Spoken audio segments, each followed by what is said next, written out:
Hello friends, હું છું રૂપલ અને શ્રી ઝવેરચંદ મેઘાણી કૃત લોકવાર્તા અજબ ચોર. એક હતો ચોર, એને એવું નિયમ હતું કે એક વર્ષમાં એક જ વાર ચોરી કરવી. એક દિવસે ચાલ્યો ચોરી કરવા. એક નદી આવી, ત્યાં એ બેઠો હતો. એટલામાં એક વાણિયો આવ્યો. વાણિયાને ખૂબ તરસ લાગેલી. ખોબો ભરીને જ્યાં પાણી પીવા જાય છે ત્યાં તો ચોરને જોયો. વાણિયાના પેટમાં ફાળ પડી. પાણી પૂરું પીધા વિના એ ઉઠ્યો. ચોર કહે, શેઠજી, પૂરું પાણી તો પી લ્યો.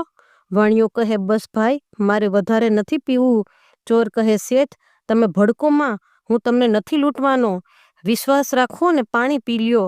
મારે તો મોટી ચોરી કરવાની છે. પછી વાણિયાએ પાણી પીધું. ચોર કહે, શેઠ, તમારી પાસે આ લાકડી છે, તે મને આપો. વાણિયાના મોઢા પરથી લોહી ઉડી ગયું. એ બોલ્યો, ભાઈ, મારાથી લાકડી વિના હલાશે નહીં. લાકડીને ટેકે ટેકે તો હું હાલું છું. અહીં વગડામાં બીજી લાકડી ક્યાંથી કાઢવી? ચોરે લાકડી ઝૂંટવી લીધી અને તેને ચીરી. ત્યાં તો માહેથી 4 રત્નો નીકળ્યા. દાંત કાઢીને ચોર કહે, શેઠજી, તમને મેં અભય વચન દીધેલું છે, તો એ તમે મારી પાસે ખોટું બોલ્યા. લ્યો આ તમારા રત્ન, મારે ખપે નહીં. તમે કે ગામ જાઓ છો? શેઠ કહે, ઉજ્જૈની નગર. ચોર કહે, ઉજ્જૈનીના રાજા વીર વિક્રમને એટલું કહેજો કે આજે રાતે હું ચોરી કરવા આવીશ, માટે હોશિયાર રહે. વાણિયાએ જઈને વીર વિક્રમને ખબર દીધા. રાજા વીર વિક્રમ તો વિચાર કરવા લાગ્યા કે ઓહો, આવો બહાદુર ચોર કોણ હશે?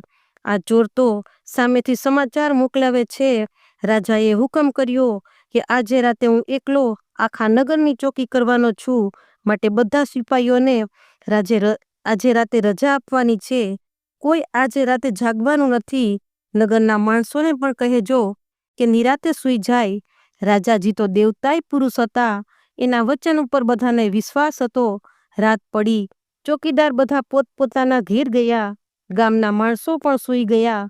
નગરના ગઢના દરવાજા દેખાઈ ગયા.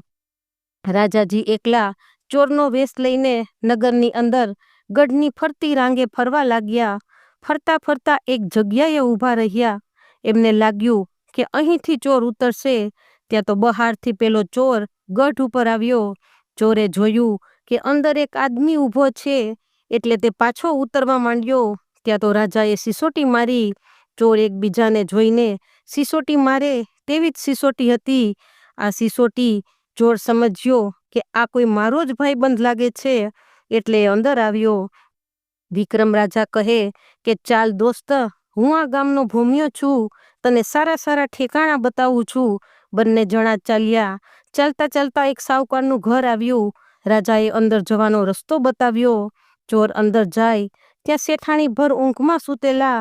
ચોર થોડી વાર ઊભો. ત્યાં ઊંઘમાં ને ઊંઘમાં શેઠાણી બોલ્યા કે કોણ છો ભાઈ? આ સાંભળીને તરત ચોર ઘરની બહાર નીકળ્યો. રાજાને કહે કે ચાલો બીજે ઘેર, અહીં ખાતર નથી પાડવું. રાજા કહે, કાં? ચોર બોલ્યો, શેઠાણીએ મને ભાઈ કહ્યો છે, બહેનને તો કંઈક દેવાય. એમ કહી પાછો ચોર અંદર ગયો. પોતાની પાસે સોનાનું એક વેઢ હતું, તે શેઠાણીની પથારીમાં મૂકી આવ્યો. પછી 2 જણા બીજે ઠેકાણે પહોંચ્યા. ચોર અંદર જાય છે ત્યાં બીજા શેઠાણી સૂતેલા હતા. ચોરનો હાથ એક મીઠાની ગુણ ઉપર પડ્યો. એના મનમાં એમ હતું કે આ સુકનની સાકર છે, એક ગાંગડો લઈને મોઢામાં મૂકે ત્યાં તો મીઠું. ચોર તરત બહાર નીકળ્યો. રાજા કહે, કેમ થયું? ચોર બોલ્યો, ભાઈ, આ ઘરનું લૂણ એટલે કે મીઠું મારા પેટમાં પડ્યું. મારાથી લૂણ હરામ થવાય નહીં. ચાલો બીજે ઘેર. રાજાને મનમાં થયું કે આ તે ચોર કે સંત? ત્રીજે ઘેર ગયા. રાજાએ રસ્તો દેખાડ્યો. ચોર અંદર જઈને અંધારામાં હાથ ફેરવે છે ત્યાં એક જુવારના કોથળામાં એનો હાથ પડ્યો. ચોર બહાર નીકળ્યો અને રાજાને કહે કે ભાઈ, સુકન તો સારા થયા, ઝાર હાથમાં આવી, પણ જે ઘરમાં સુકન સારા થયા હોય તે ઘરને કઈ લૂંટાય? એ સુકન તો હવે ફળવાના. ચાલો બીજે ઘેર. રાજા કહે, ચાલ ત્યારે, હવે તો રાજમહેલ ફોડીએ. 2 જણા ચાલ્યા રાજમહેલમાં. રાજમહેલની અંદર દાખલ થયા ત્યાં એક પણ ચોકીદાર ન જોયો. ચોર પૂછે છે, ભાઈ, અહીંયા ગામમાં એકેય ચોકીદાર જ નહીં? દરબાગઢમાંય કોઈ માણસ નથી. રાજા વીર વિક્રમનો બંદોબસ્ત તો બહુ વખણાય છે ને? વાતો સંભળાતી હશે અહીંયા તો આવું જ અંધારું છે. રાજાએ કશું ધ્યાન નથી દેતા. મહેલમાં રાણીજી હિંડોળાના ખાટ ઉપર સૂતેલા હતા. રાજા ચોરને કહે છે, આ ખાટના બધા પાયા સોનાના છે. પાયા લઈ લઈએ એટલે છોકરાના છોકરા પણ બેઠા બેઠા ખાય, પણ ખાટ સી રીતે કાઢવી? રાણીજી જાગી જશે તો? પછી ચોરે ખાટ ઉપરા ઉપરી ગાદલા ખડકવા લાગ્યા. ખાટને આડે એટલો મોટો ખડકલો કર્યો. પછી છરી લઈને ચારે તરફથી ખાટની પાટી કાપી નાખી, એટલે રાણીજીનું શરીર નીચે ગાદલા હતા તેના ઉપર રહી ગયું. પછી ચોરે દાંત ભરાવીને ખાટને આકડિયામાંથી ખેંચી લીધી. એને વીંધીને 4 પાયા જુદા કાઢ્યા અને 4 પાયા લઈને બંને જણા પાછા ગઢની રાંગે પહોંચ્યા. પેલો ચોર કહે, લે ભાઈ, આ 2 પાયા તારા અને 2 પાયા મારા, સરખો ભાગ પાડી લઈએ. રાજા કહે છે, હું એક જ પાયો લઈશ, મહેનત તો તારી છે. ચોર કહે, ના ના, તે જ મને ઠેકાણું બતાવ્યું છે, તારી મહેનત પણ ઘણી છે. ત્યાં તો ઝાડ ઉપરથી એક ચીબરી બોલી. તરત ચોરે રાજાને કહ્યું, ઓળખ્યા, તમને ઓળખ્યા, સાબસ છે રાજા, માથે રહીને ચોરી કરાવો છો? રાજા હસી પડ્યા અને પૂછ્યું, તે સી રીતે જાણ્યું કે હું રાજા છું?